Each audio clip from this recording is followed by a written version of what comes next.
So here's one. The only thing that pisses me off at these shows are the boo burns. Anyone that boos at a charity event, there's a special place to help you. I don't care who you showed up for. All right.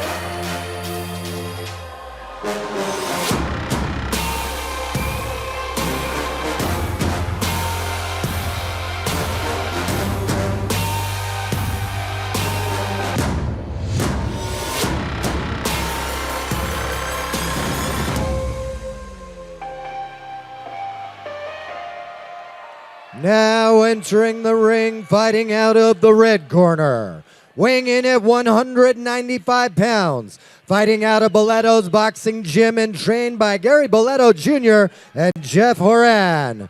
Make some noise for Jeannotte!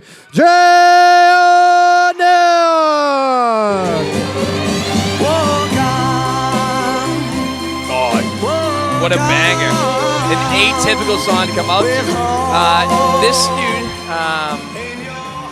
Jeannotte. Top fundraiser at the event tonight. Unbelievable amount fundraiser. Is that right? Do you have any idea what he happened to bring in? I believe it was over $70,000. Over $70,000. Also, is he from Rhode Island? I'm not sure. Because Boletto Jr. is a boxer out of Rhode Island. Listen, talented pro. Haymakers is on the map. There might be people coming from Rhode Island, Canada, who knows?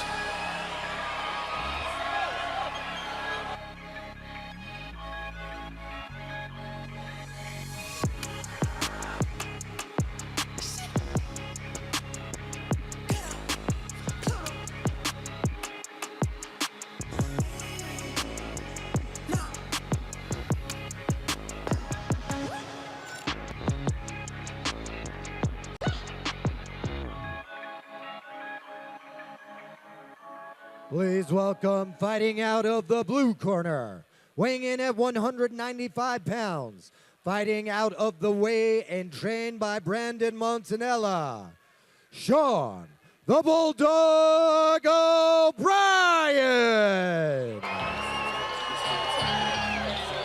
All right, Eminem, were you going to come out to this? I was thinking about it. This or Dr. Dre? All right. Look at this song. The reason people come out to it, it's a good song. I get it, right? Yeah. But it is a little cliche. I believe people are booing O'Brien. Unless it's like Obi. Do you think that's possible? It might be Obi. He's a firefighter, so it's tough to boo a firefighter, That's in my opinion. A firefighter can't benefit, you know? I just like to, internally decide who I want to win. And if people are booing him, you know what I'm saying? So. Shippers Insurance. Once again, the third man in the ring, Tom Clark. Stellar job from his last performance, obviously. Nico, from Media Day, is there anything you can tell me about either one of these gentlemen? They hit hard.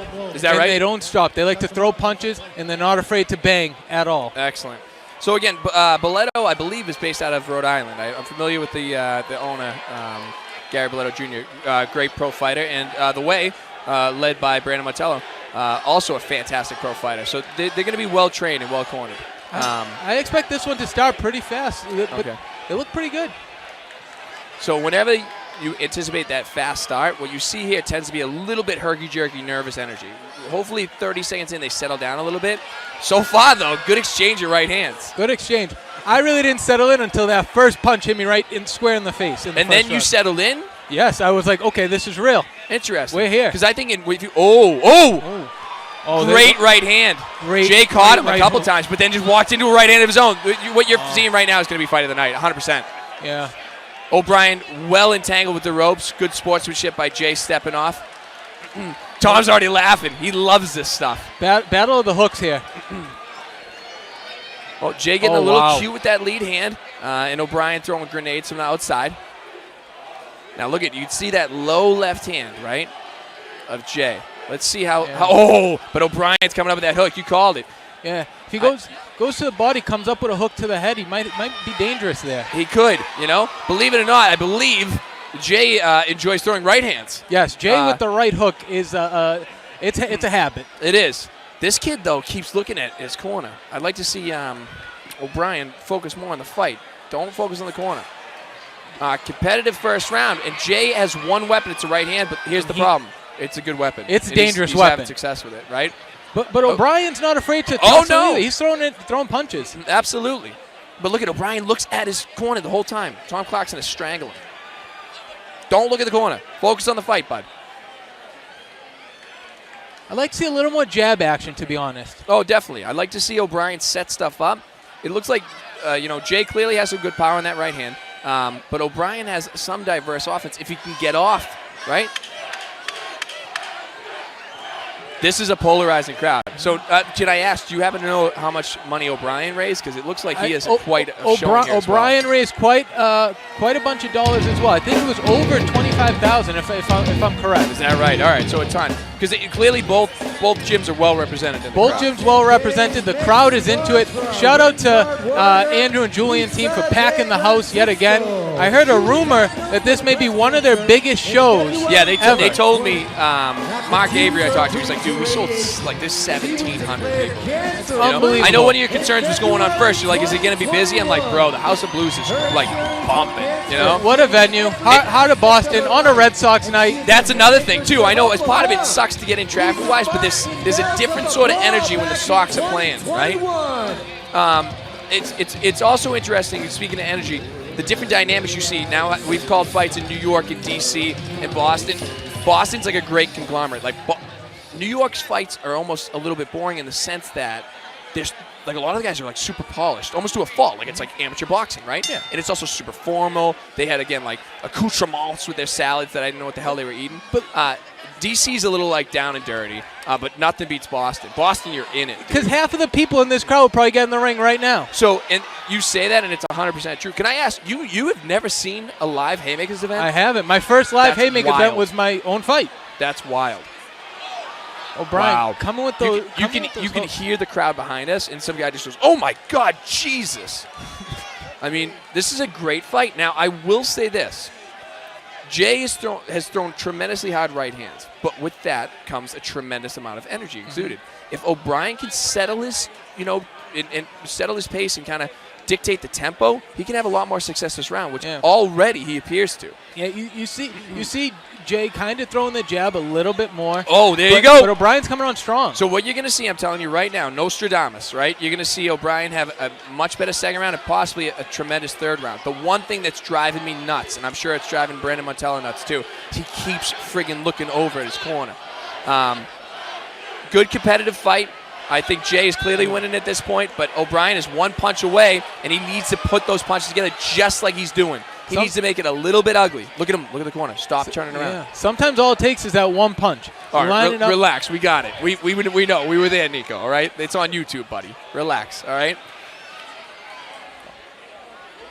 Pace has slowed down a little bit. I think it's a little strategic. They know there's likely a third round here. I like think it's a combination of strategy and lethargy, man. When you're out there, and again, I don't need to tell you, you were out there 10 minutes ago. It's a taxing event, man.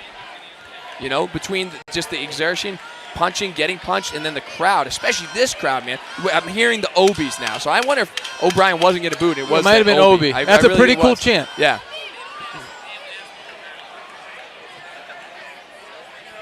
So now that you're an undefeated amateur boxer, how do you have this fight scored through 2 rounds? You have no idea how fights are scored. I have no idea how fights are scored. I'm glad you said that. So I'm not going to offer an opinion here. What I will say is both guys worked hard to get here. Oh, and they're both working hard in the ring right stop. now. You can't have both guys have fun conversation. I don't want that. Absolutely not. Look, just score it by round. Who won the first round?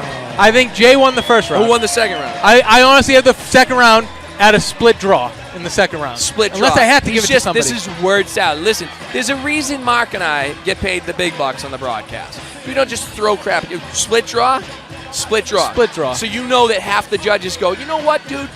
Wait, there are 5 judges? It depends on the event. I believe we have 5 judges tonight. So we can't have a split draw. It's actually impossible. You actually cannot have split draws in amateur boxing at all. I don't know what I'm doing in the booth. Dude, I don't either. I'm so glad you had a good night. You earned it, man. You worked hard, you know? But no, I think going into the third round, I have Jay up 2 rounds to none. Now, again, I don't think it's a blowout. This is anyone's fight. So O'Brien has shown that if he puts those punches together, he can win this bout, but he has to do just that. Hey, now Sean's a firefighter. He's tough. Yes. This could be a great third round for him. And what are we looking at? An insurance guy. Insurance guy, you ever see the movie Falling Down? Yes. Yeah. So insurance guys can be kind of, I don't know. But insurance guys sometimes know how to close the deal. Shut up, dude. That's right. With just straight right hands. Let's go. Oh, they're firing now. O'Brien's just got to tighten up that left hook a little bit. So don't turn around. Face forward. Press right now. Come on, keep pressing. Look, there's the thunderclap. Oh, he's in it. Yes. They don't call this Haymakers for Hope for no reason. That's right. So I do like, one thing that's actually benefited Jay as he got tired is he's actually pawing with the left hand. He's a little bit more, and what's he doing? He's measuring the right hand. So in the first round, even though he had success with that right hand, it was all on an island. It was naked. He threw it right hand. Now he's kind of pawing with the lead jab, throwing the right hand behind. In the second round, I don't want to say it because you were talking, but he was posting a bit too. Which is an experienced boxer tactic. It is. You got to be careful though. So by the book, there's O'Brien. I'm telling you, if that left hook is a little bit tighter, look, stop looking at Mattel, press right now.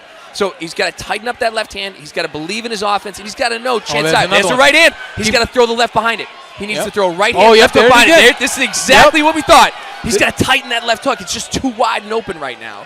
He's been in high-pressure situations as a firefighter. This is his moment. Right here, right now. This is decision-making time. Like we always say, you have to decide. You got 33 seconds left for the rest of your life. There's the left hook. What I say? I'm telling you. It's like what smart. Jay's tying him up with the headlock there. It's like what Mark and Matt at the Nolan Brothers say every day. Not to give you a plug here, but in my opinion, the best gym. You got to finish the third round. You got to finish the third round. You got to be there. And judges have short-term memories. God bless them. I'm telling you. There's 10 seconds left. I'm expecting a big punch let it go right now. Come on. A little room. They're throwing. Oh, good roll. This is it. There's the hook behind it. All right. Oh, my God. Oh, I love it. Absolute haymaker. Fantastic. Back and forth. Unbelievable. Excellent. What a fight. Spectacular fight. Now, look, I have it 2 rounds to 1, Jay. I don't get paid to judge fights, buddy. I would not be absolutely shocked to see O'Brien win that fight. What I will tell you this, O'Brien clearly won that third round. At least I believe so by the end of it. He was the aggressor. He landed cleaner punches. He was busier. He had him against the ropes often in that round. I think Sean, the firefighter, definitely picked up the third round. We need to see if there were any, judges that put the second round in his favor. Anything can happen here. It was a great fight, though, by 2 great guys. And amateur boxing has a genuinely complex scoring system. So it's not like professional boxing where it's just a clear 10-9 if you win the round. If you get an 8 counter or a knockdown, it's a clear 10-8. It doesn't work that way. So depending on how the judges score it, and there is some subjectivity to it by, and not in a bad way, in a fine way, that some judges might score that third round more heavily for O'Brien. It could technically give him the nod. Now, again, if I had to pick a winner, I do believe that Jay will come away victor. But I think Jay did enough in the first 2 rounds to take those first 2. I agree. We'll see. Throwing it to USA Boxing for the official call of the evening. I'll tell you right now, too, here's another thing. It's taking a particularly long time to tabulate these scores. Let's see if this is a split decision.